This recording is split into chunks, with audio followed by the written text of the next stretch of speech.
Well, young Prince Kutanu, you may not have long for this world, since you unfortunately are dying of the common cold, but at least you're pretty good at finding a whole bunch of clams, because that is quite the little harvest down there. But hello everyone, and welcome back to the Pamera tribe, and we are here preparing for the reign of a new king. So Prince Cuckoo has now inherited the position from his mother. I kind of think we'll leave the name Prince until he takes a queen and becomes perhaps the king. Maybe we'll come up with an even more fun term to use for him.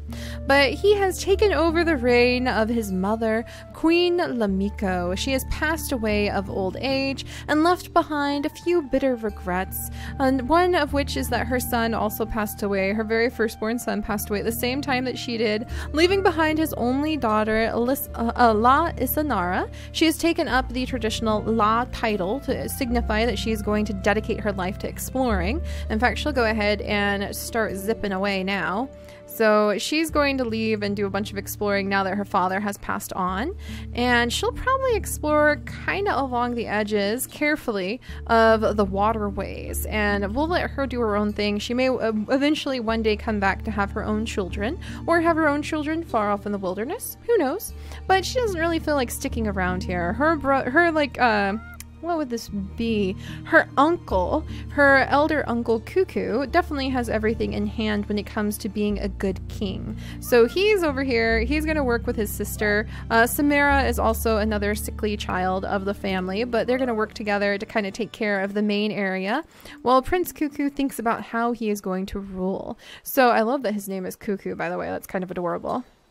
So Prince Cuckoo is going to be, since he's so young, very occupied with the desire to gather much power in the form of food to the tribe. So we're going to work on that with him for a little while. And once we hit about 100 food, then I think the prince's thoughts are going to turn towards trying to find the perfect female out there in the world to become his mate. And I think he finds those who can gather a lot of food, especially if you have a large collecting skill, or those who can gather a variety of food, to be the most attractive mates. So I also think he's going to carry on his mother's strict rule of anyone who cannot bring in at least one piece of food a day may be banished from the tribe. He may start doing that, and we may start seeing a difference to our genetics as a result. So we'll have to keep that in mind.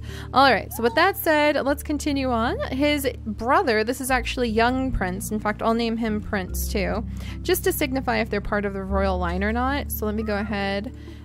Princess. What should I say? Maybe I'll call her a princess. We'll call him I princess and I prince if they are not going to be I prince and I princess, to signify that they're not part of the main bloodline, but they are, they're not the heirs, basically. Prince Cuckoo is the heir. So, and I guess I might name him, let's go with La Prince, or let's go with Key Prince. Key Prince Cuckoo. That seems like it'll work out pretty well. Yeah, so I for those who are of the royal line but not in charge, and Key for those who are. You know, like a key that you turn into a lock. Alright, so I Prince is going to go ahead and gather up these clams. I think he's super excited about that. Probably has a taste for clams and didn't even know it, and he's trying to live up his young life while he can, because he is dying of the common cold, unfortunately. But that should be fun. Man, we're getting so much more lore for this tribe than I ever have gotten before. It's kind of fun to have all these different ranks and names and nomadic tribes and permanent tribes and laws that some of the tribe members must be part of. It's been interesting. But alright, so Lako, who may one day find herself being courted by the prince because she is indeed in possession of some nimble fingers, she is going to stay over here and work on... Ooh, I forgot about the bunnies. There's so many bunnies! Get over here. Oh no, Hunter Darnu! All the food we left behind! Dang it! I forgot he was about to pass away, so Hunter Darnu just left a ton of food behind. Darn it. I may have to send little Lalarko over there. Lalarko, go, go, go, go, go! There's a ton of food that's gonna spoil if we don't collect it. And Lalarko can be forgiven as an explorer, I think. He just found another nest in another berry bush, so that's kind of a big deal. But yeah, we may really push in with all the new rules we've been coming up for this particular tribe, where if you're not able to gather at least one food a day, you may face banishment. And I think that Cuckoo is gonna have to think about that, but maybe after seeing how his tribe really needs to be able to survive, it'll make sense to him, and he may enforce that. All right, so pretty much everybody can right now that Rosie has been banished, collect up food. Roro can gather up the berries from over here. We can even have pregnant Lily, when even the pregnant members of the tribe are able to contribute. And then really, you have to think that everyone can do this if they tried. All right, and Violet is getting a little older. She should be able to... Oh, there's clams! Violet, congratulations! You can gather up a whole bunch of clams. That'll help the family out. And it also puts pressure on each family group to try to find a varied source of food. So this is kind of an interesting twist. We'll have to see how it affects everything genetically. And Willow, we'll have her gather up that nut, and then she's going to work her way over here. Rala is... pregnant? Rala? I forgot she was pregnant. Rala is pregnant with her husband's very last child. Rala's mate actually passed away last time. Oh, there's little baby Rala. That's so cute. She's named after her grandmother. Oh, and she has stinky tail. Okay, we're gonna freak out about that in a second. Sorry guys, got distracted.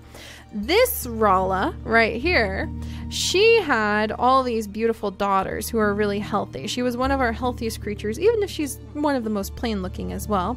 And she had all these daughters with Rasar, and I forgot that she got pregnant with one last child from Rasar. So that's so exciting. We'll have her collect up a berry, and then we'll have her jump into a nest, and now she and her daughter will be having children at the same time. And even this branch of the family tree, the tribe, has been able to contribute food every day. Which really goes to show Rosie kind of deserved her banishment in a way. And then down here we have this Rosie, who's named after her grandmother. She's a little bit sickly because she does have the immunity illness, but she has just given birth to a beautiful daughter named Rala, and we'll add an extra A, Rala, to signify that she is inheriting that name from an ancestor. We always add extra vowels in our version of niche when we do that. But she has stinky tail. I'm so excited. And thankfully, Rosie's so grateful for this. Her daughter is healthy immunity-wise, and she carries hemophilia but doesn't display it. The only outward sign that she may have something not quite perfect with her happens to be the no paw. So she does have nimble fingers, though. One day, she may end up being summoned by the prince to make a queen out of her, because he does find nimble fingers to be really awesome. I think she has just nimble fingers, though. We are trying. She has webbed feet. I am trying so hard to get that velvet paw in there, but I think nimble fingers is more important right now.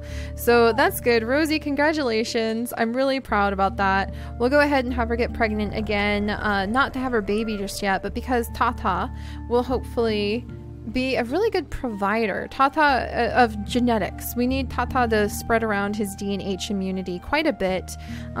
Is there anybody I would breed him with over here? Maybe just Princess Samara. But I don't know. Or maybe, Isanara? Perhaps, because Tata just needs to make sure he has lots and lots of babies, because I need those genes. So we'll keep an eye on that. But he is now a proud father. Wonderful. And I think the other thing we can forgive if we can't find a food resource for certain creatures to collect is if they collect up grass resources. But that gets a little more desperate, because even on this regrowable grass, you don't always collect up the resource every time.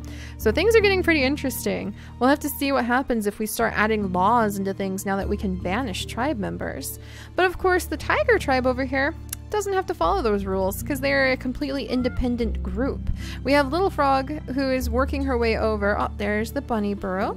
Working her way over to her adopted tribe. And let's go ahead and get... There we go. Tia Dakir can collect up some bunnies. He needs to have lots and lots of babies, because we're about to run out of time on baby having. Let's see. And can I clear away... Where's some grass? I'll clear away this grass. There we go.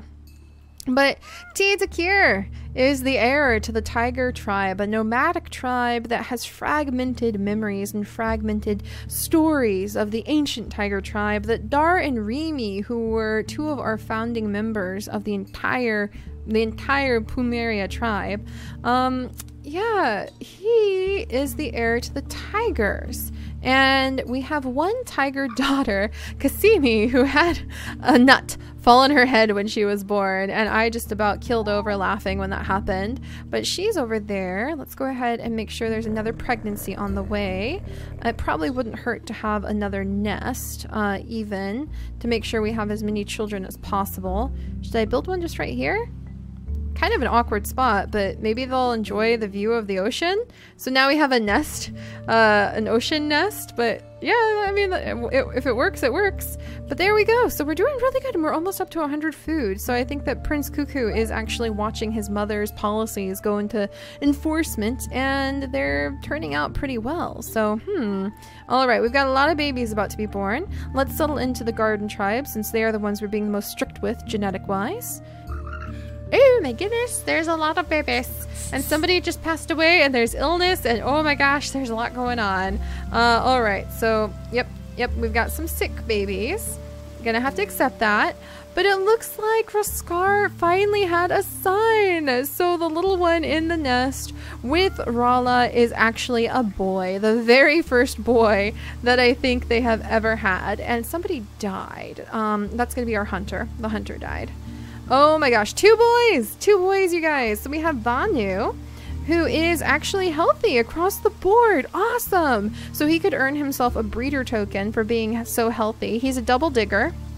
And the only thing that he is not healthy about is the common cold, and that he has doubled up immunity. But when I say he's healthy, I refer to the fact that he has normal blood clotting, he has normal eyes, he doesn't have no paw, and he has stripes. So I think I may actually send him over to Kasimi.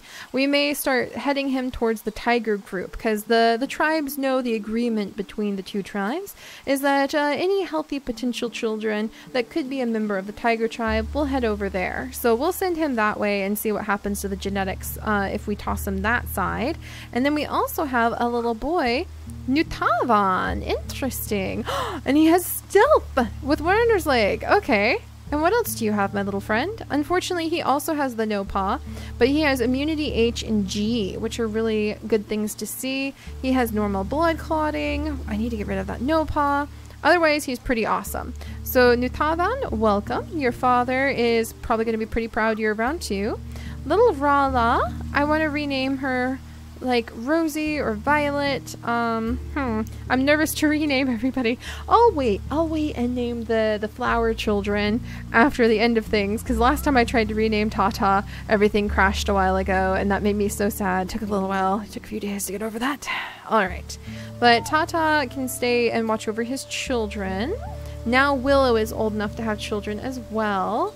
It's kind of nice just to try. I'll try to get one baby from each of the females. Violet is old enough, but she has time. So she's collecting up the clams for now. And then her sister Willow doesn't have time, and Rosie doesn't really have time. But they just had a whole bunch of babies. Rala can step this way, collect up some berries, kind of talk with Roro. Roro's actually still pretty young. We'll have Lily step this way. She can clear away some grass. Oh. And then Willow got lucky with a bunny. Yes. All right. So Willow's doing good. We'll wait to have her have children, but we'll have little Rala. Now, what can you do, my dear? Cracking. She can also do collecting. So we'll have little Rala maybe step over here to help out with the family nut tree. And we'll have Rosie gather up these berries and step into the nest. And Tata can come over here. He can kick the tree. There we go. And then little Rala can help him gather up the nuts. Look at the stinky tail. That's just the best. Oh my gosh, she's so cute. I love her. All right, we're doing pretty good on the food. So again, this would be the prince noticing his mother's policies go into place. So, and the nests are falling into disrepair. So of course we're going to keep the ancient nests. These are very, very old nests. They've been around for a couple generations now. We'll keep them going. Prince Cuckoo will gather up what he can. Whoa, so many nuts.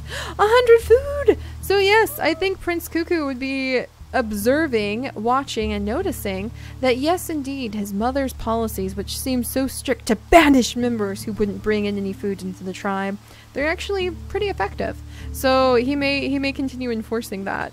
All right, and Prince Kutanu And we'll have you step into the water and then back out. I think he has a taste for clams. So the eye line, the ones related to the royal family, they're usually given a little bit of a pass about the food thing. And that goes like for La Ciara too. So she's gonna scooch over here. So many clams! It's clam central! Oh my gosh, we'll have to get her brother over here. Kutanu, he's gonna scooch over here and just spend forever. The rest of his life, I think he's gonna be kind of like a surfer dude, just diving in and out, snorkeling, collecting up clams. He doesn't have long to live, so I wouldn't be surprised if Prince Cuckoo maybe asked one of the females from over here to have a child with his brother before he passes on. So that's probably gonna happen. Or actually, maybe it would be Lako. Lovely little Lako might have a nice child with Prince Kutanu.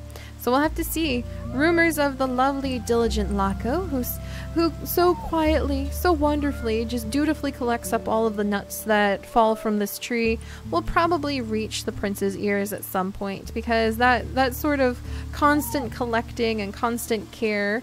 Darn it, something else ate all of the meat that we collected over here, and there's a bunny somewhere nearby. Ah, so many bunnies. Alright, we'll have Larko hunt them down. But that kind of diligent duty of collecting nuts and tending to the tribe by building up the food stores is definitely something that would reach the prince's ears at some point. So Lako, hang in there. Man, they live so much longer now. It's so surreal. I'm so used to them just like dying right away. But we have plenty of time. Oh, and look, Miyako had another child just like her. Beautiful. Konara. So Konara...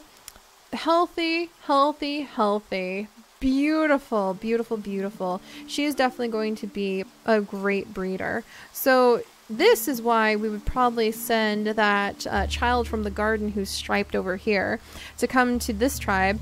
Who are you? Oh my gosh, Kyotavan.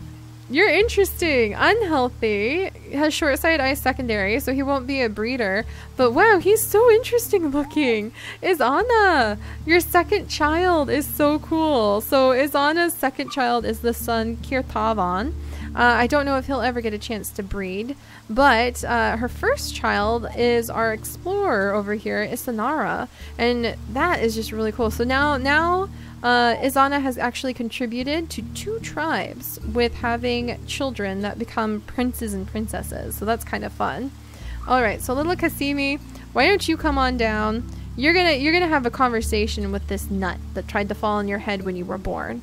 I think it says something about maybe her being in charge of this area. Unfortunately, she's also sick, so we've only had 1 healthy child so far. So guess what? Koanara, you are definitely going to be given the title of T. Koanara right away. And actually, maybe the title of T. Minako. I'm so nervous about naming them, though. Alright, we're gonna try this. We're gonna try this. Don't crash on me. Yay! Alright, thank goodness. So yes, we have T. Koanara, and hopefully she'll grow up to be a good tiger heiress. And we're gonna have your dad move over here. Hullberry bush! Wonderful. And scooch this way. We'll have them breed. T. Zarkir does not have very long for this world, which is very unfortunate. And then we'll gather up some berries. So the tiger tribe is spreading. All daughters except for Kyotavan. In a pinch, unfortunately, he wouldn't be good to breed with his sisters. So we need to bring in a formal exchange of a male from the other side of the island anyway. Alright, and then we have Little Frog, who just continues to do her little frog thing, kind of pecking and exploring around the area. And look at that food, finally getting up there. When we get to about 500-ish food, then that's when I'll very aggressively move towards the jungle too. But alright, you guys, quite a bit has gone down. Quite a bit has gone down indeed. I'm pleased with some of the results from the garden, especially seeing Rala with that lovely little bushy tail and seeing the wonderful Tata spread his genetics around. So let's go ahead and see what Rosie's child would be. And then we'll call it a day. Another beautiful daughter. Another gorgeous daughter with a beautiful tail. And we're going to give her a special name as well. So she's got the stinky tail. She has the no paw. And she also has the better immunity gene. So wow, we're getting a lot of... The girls are very common here. It's very interesting to see what kind of babies they are producing. And then Rala is going to be passing away. She never was able to make it back over because she got pregnant so late in life to the Garden of Peace. So we'll have to do something about that next time.